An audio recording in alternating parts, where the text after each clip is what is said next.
नमस्कार संगीत प्रेमियों, मेरा नाम नंदिता माहेश्वरी है। मेरे इस YouTube चैनल पे आप सभी का सहृदय अभिनंदन। जैसा कि मैंने आपको पिछले वीडियो में 3 ताल के बोल बताए थे और उसमें मात्रा, चिन्ह और बोल का प्रयोग किया था, आज मैं उसको आपको डिस्क्राइब करूँगी कि ये मात्राएं, बोल, चिन्ह क्या होते हैं।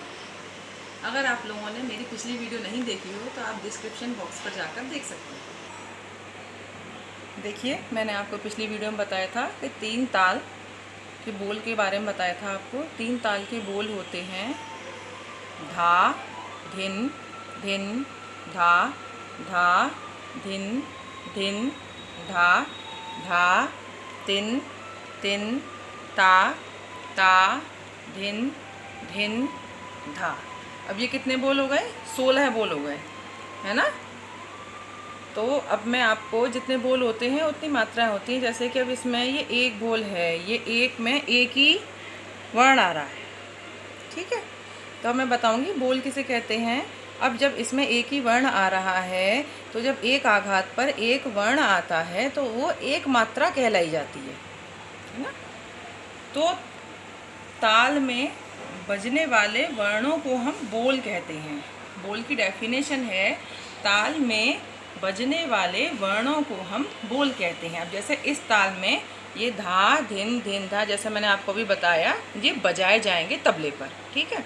तो जब ये चीज़ बजाई जाएगी तो इसको हम बोल कहते हैं, ठीक है। अब जितने बोल होते हैं, जैसे ये अलग अलग लिखा हुआ है, वैसे ये एक में 2 भी होते हैं किसी किसी ताल में। मैं जैसे जैसे आपको बताती जाऊँगी वैसे वैसे समझ में आता जाएगा।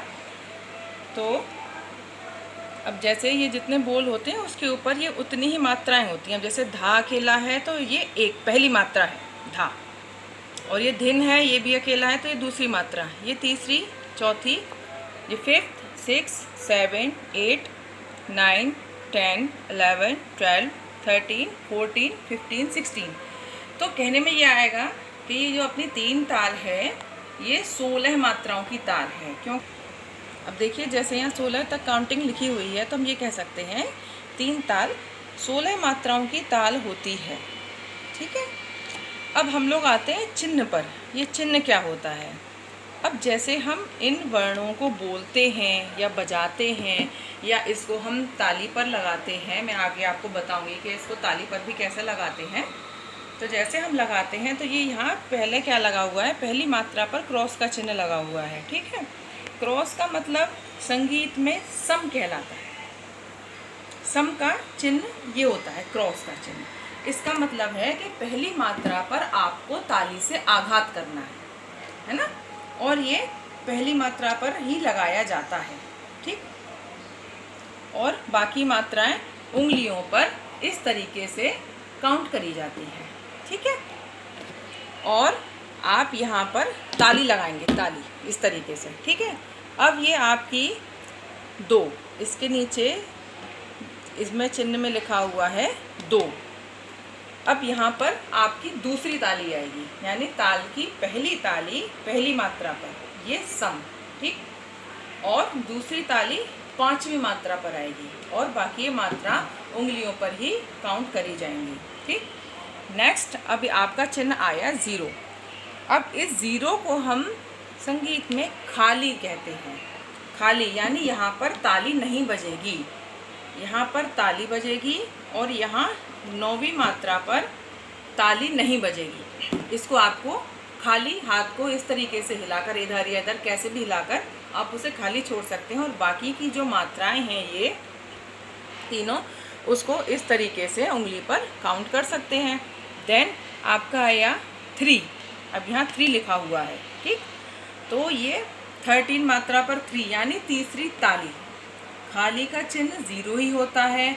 अगर दूसरी भी बार अगर खाली आती है, यदि किसी ताल में दूसरे भाग में भी खाली आती है तो वहाँ भी 0 का ही चिन्ह लगेगा। पर तालियों की जो ये होती है, चिन्ह होता है तालियों का, वो पहली ताली पर क्रॉस सम का चिन्ह आएगा। उसके बाद ताली की नंबरिंग आती जाएगी कि दूसरी ताली, तीसरी ताली, चौथी, 5वीं, 6ठी, जैसे भी तालों में होती है। आगे मैं आपको बताती जाऊंगी। हाँ जी, तो ये क्लियर हो गया।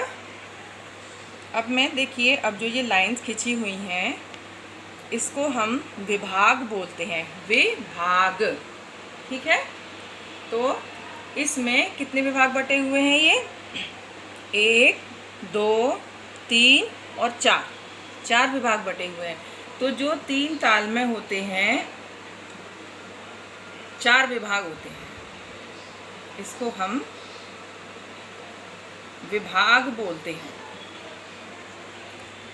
3 ताल 4 विभाग होते हैं इसमें। ठीक है, और हर एक विभाग में यहाँ से यहाँ तक का एक विभाग कहलाया जाएगा, फिर यहाँ से यहाँ तक का दूसरा, यहाँ से यहाँ तक तीसरा और यहाँ से यहाँ तक चौथा। ओके, अब एक विभाग में कितनी मात्राएं हैं? 1, 2, 3, 4। ठीक, अब एक विभाग ये 4 मात्राओं का है, और ऐसे ही इक्वली दूसरा विभाग भी 4 मात्रा का है, तीसरा भी 4 का और चौथा भी 4 विभाग का है। तो यानी 3 ताल में कितने विभाग होते हैं? 3 ताल में 4 विभाग होते हैं। ठीक है, अब देखिए ये जो हमारी हो गई, ये पूरी 3 ताल हो गई।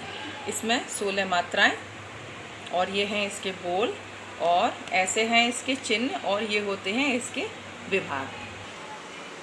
अगर आपको मेरे इसमें या किसी भी वीडियो में कुछ भी समझ में नहीं आता है, या आपको कुछ और चीज़ क्लियर करने के लिए चाहिए होती है, कोई चीज़ क्लियर नहीं होती है, तो आप कमेंट बॉक्स में मुझसे पूछ सकते हैं। नमस्कार।